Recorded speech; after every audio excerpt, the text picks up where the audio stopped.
Strategically, it is important for Russia because, one, it could mean expanding Russia's territory westward and taking Ukraine's territory by taking Donbas, using again this narrative of these ethnic Russians or the Russian speakers to sort of justify the invasion, which has been what we've seen for the last at least 3.5 years. In addition to this, though, beyond Donbas, Kherson, Mykolaiv, and Zaporizhzhia become very important for Russia strategically because it gives them greater access to the Black Sea. As you move westwards in that way, and then even into Odessa, that would essentially cut off Ukraine's access to the Black Sea. So Crimea has already been occupied and annexed for the last several years, as we know. But in addition, taking the Luhansk, Donetsk, Zaporizhzhia, and Kherson would allow Russia to essentially, I guess, strangle Ukraine, if you would. I mean, arguably, we would say that actually Russia wants to take all of Ukraine, not just Donetsk. Russia has really showed no indication that it wants to stop this war once it acquires Donetsk and Luhansk. If this were the case, it wouldn't have launched a 2022 invasion. Really, as in the last 10 years, or especially since 2013-14, as we've seen increasing Western integration in Ukraine, and that is only, I guess, fired up, if you will, Russia's desire to keep Ukraine within its control. Donetsk and Luhansk are easier regions to keep it inside control because it has occupied these places since 2014. So it has been able to control them. It has put in, puppet governments. It has put in their own people there. It has built it in its own way. It is in many ways indoctrinating children, etc. Right? You see this. It's able to control these regions in a way that it would never be able to should it now take new territories.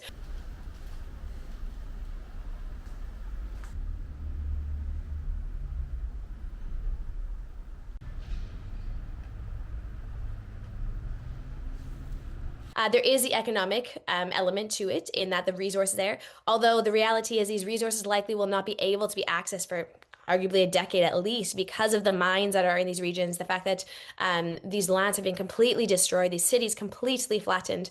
I was speaking with a soldier earlier today who just said, there's nothing left. It's just piles of stones left in some of these cities, like Soledar, Mariupol, Bakhmut. There's nothing there anymore because it's just simply stones.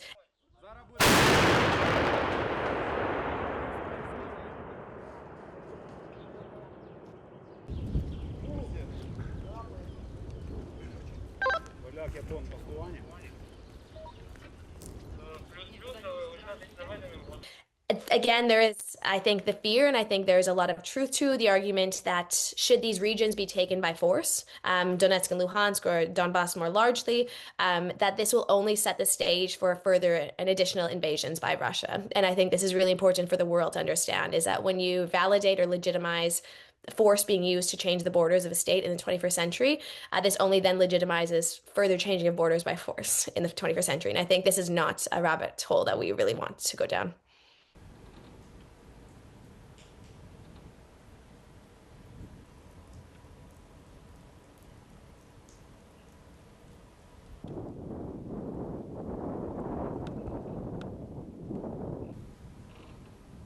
But I think the important question to ask, and I think is one Ukrainians are asking themselves right now, is what is the value of life as well? And what do you fight for? And I don't know at this point. The trouble is that we don't have a clear answer in that, should you stop fighting, what guarantee is that there will be no more bloodshed?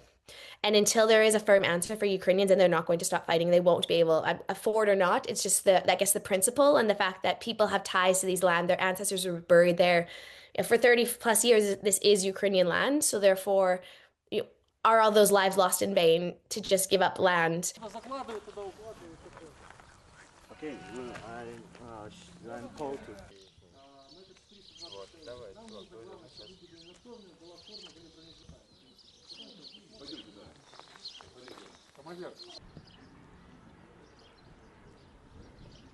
I think most important is to think about 2014, beginning with the Euromaidan revolution.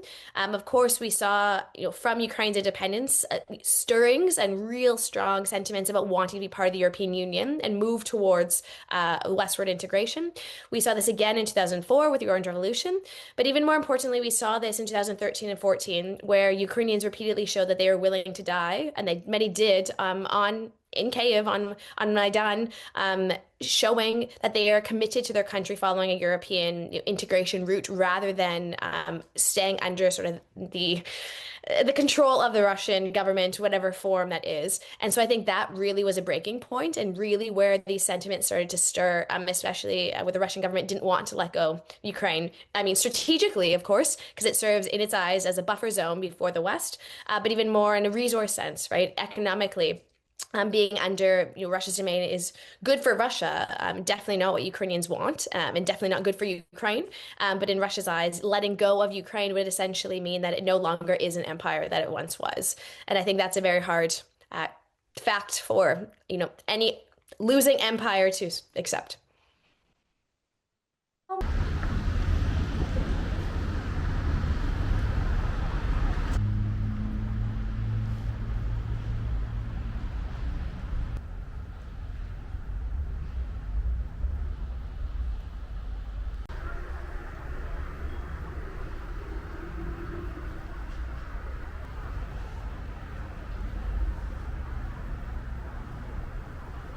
I think Zaporizhzhia, Kherson, and then Mykolaiv and towards Odessa would really be what Russia would want, is fundamentally closing Ukraine's access to the Black Sea. And so this would be an argument for why it's happy to just pause the border or the fighting now in order to acquire troops to continue.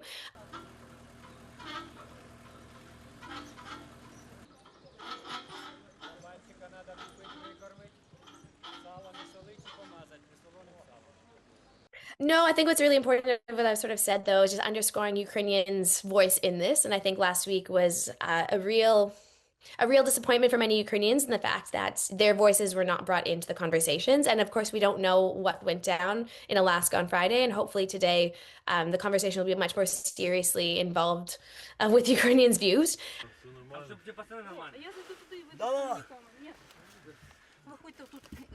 Проходьте, 5-0, як прийняв прийом.